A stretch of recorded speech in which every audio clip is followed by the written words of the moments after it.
兄弟姊妹，大家平安。今仔日是2021年4月26号。今仔日的经文是诗篇95篇，撒母耳上卷16章第1节到13节，彼得前书第5章第1节到第5节。今仔日要甲大家三角分享的主题是甘心乐意。真侪人讲到奉献，拢讲我无可能全部奉献。但是其实圣经咧强调的是怎样爱专心、甘心乐意。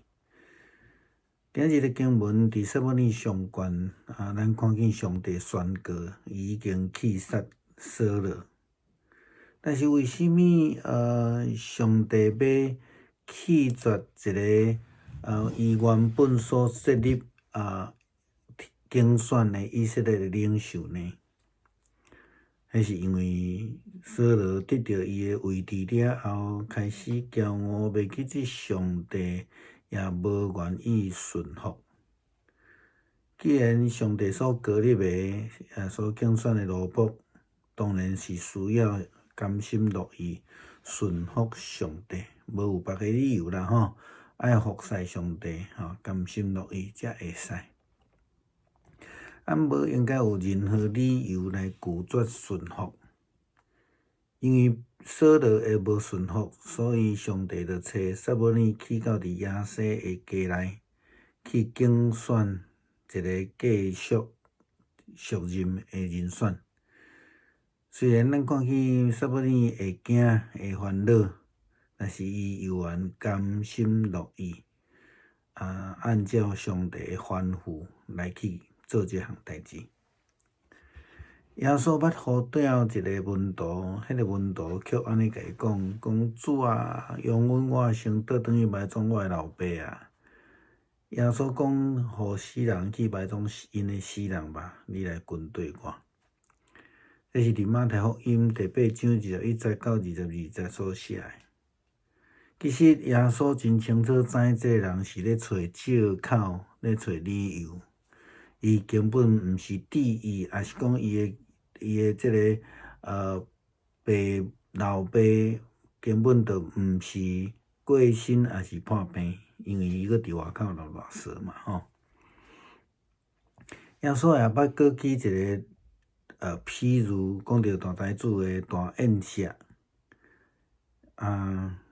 伊请奴仆去邀请这个人来进入伊的宴席。就有发生3个情形啦吼。头一个讲我买这块地啦，我必须要去看的吼，所以你允准我死。搁一个讲我买5对牛吼，要去试看卖啊，请你准我死啦吼。然后第三个讲我拄娶某啦，所以我袂当去啦吼。这是《路加福音》14章18节到20节所看到的记载。中文的现代译本的标题写着藐视救恩啦。耶稣伫这段的线路尾，伊安尼讲，我甲恁讲，进前所请的人，无有一个会当来担着我的宴席。这就是咧讲着遐个无甘心乐意来跟对回应上帝呼召的人的下场啦吼。因找各种私人的理由来安尼拒绝耶稣基督的邀请，拒绝亲近基督，拒绝服侍。这好若亲像迄个《使徒行传》第5章咱所看到迄对翁仔某阿那尼亚甲撒非勒一样，因的奉献毋是甘心乐意的。因永远要奉献的，却搁装输。因搁欺骗使徒讲这就是全部啊。用现代的讲法，就是讲我着真力啦，我着无法度啊，我着有啥物款的理由，亲像遐拒绝参加大宴席的人共款，安尼讲无法度啦，我有私人的因素吼，比迄个上帝甲上帝坐道吼搁较重要。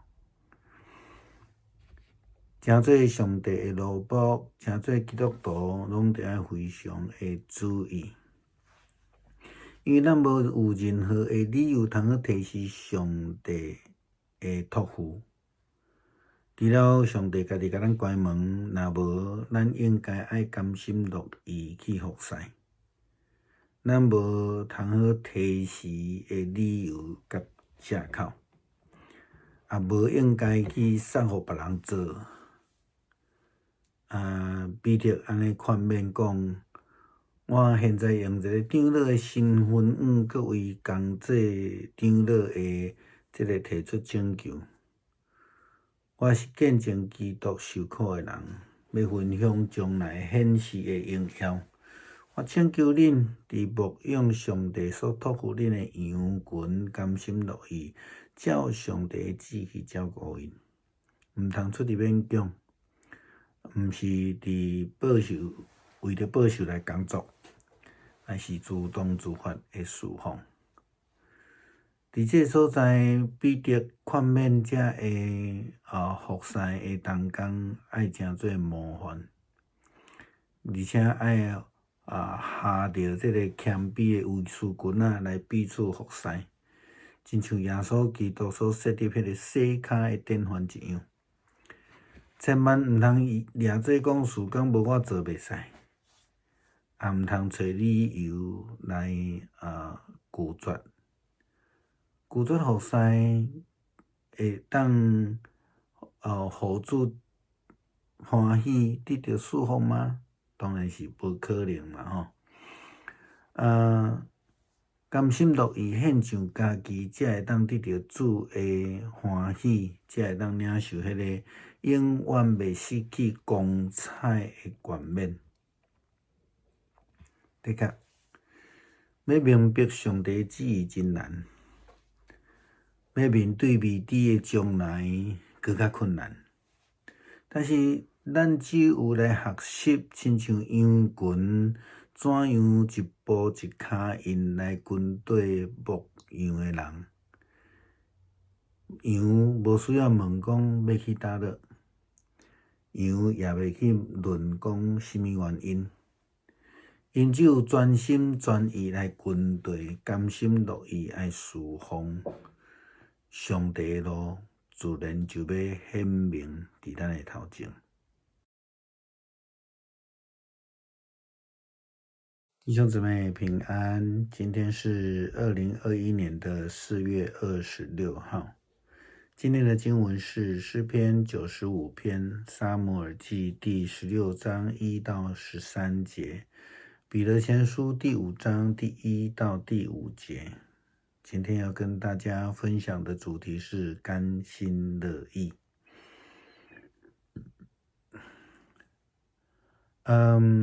我们提到这个上帝说他已经弃绝了扫罗，那为什么上帝要弃绝一位他原本所拣选所设立高立的以色列人领袖呢？因为扫罗得到了位置之后呢，开始高傲了，忘了上帝，不愿意顺服了。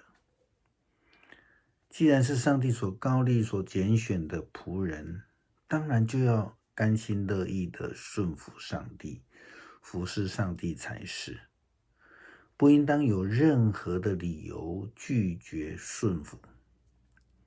那我们看到，因为扫罗他的不顺服，因此上帝差遣撒母耳要到耶西家中去拣选继任的人选。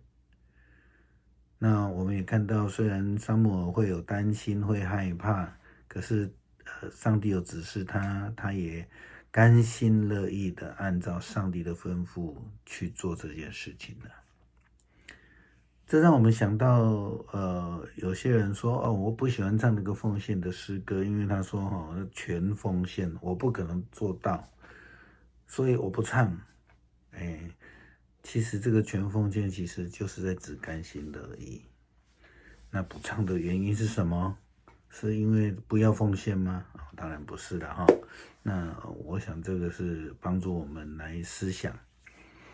耶稣曾经呼召一位门徒，但是这位门徒却这样说：“他说，主啊，容我先回去埋葬我的父亲。”耶稣说：“任凭死人埋葬他们的死人，你跟从我吧。”这是在马太福音第8章的经文。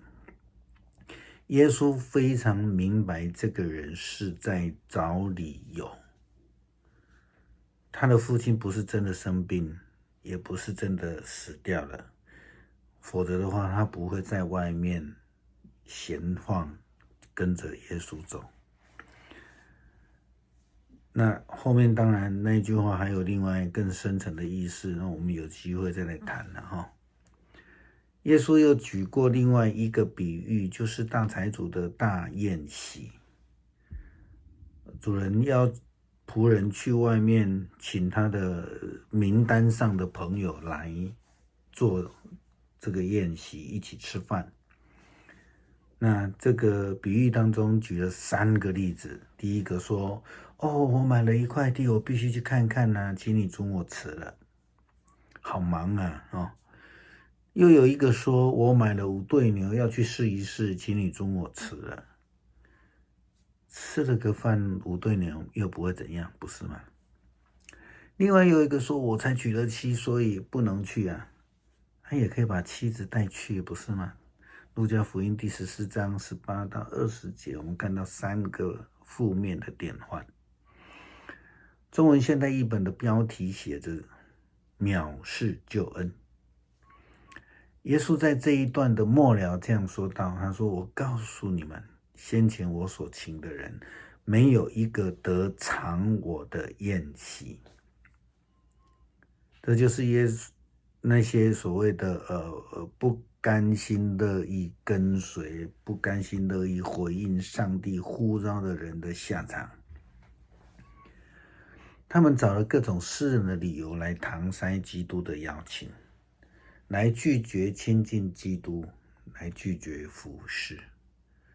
这和我们在使徒行传第5章所提到的那一对夫妻亚拿尼亚和撒非拉他们一样啊，他们的奉献是不甘心乐意的，他们应允要奉献的却藏私，他们还欺骗使徒说：“哦，这个就是全部了。”用现在的说法说：“哎呀，我就尽力了啊，我就没有办法啊，我就有重要的私事。”又如同那一些拒绝参加大宴席的人们所说的一样，他说：“没办法啊，我有私人的因素啊，这个比跟上帝同坐席还要更重要啊。”真的是这样子吗？我们成为上帝的仆人，成为基督徒，都要非常注意这一点。我们没有任何理由可以推迟上帝的托付，除非上帝亲自关门，否则我们都应当要甘心乐意的服侍。我们没有推诿的理由跟借口，也不该去把服侍的责任推给别人做而已，他自己只出嘴巴哈。彼得这样的劝勉，他说：“我现在以一位长老的身份向各位同作长老的提出请求。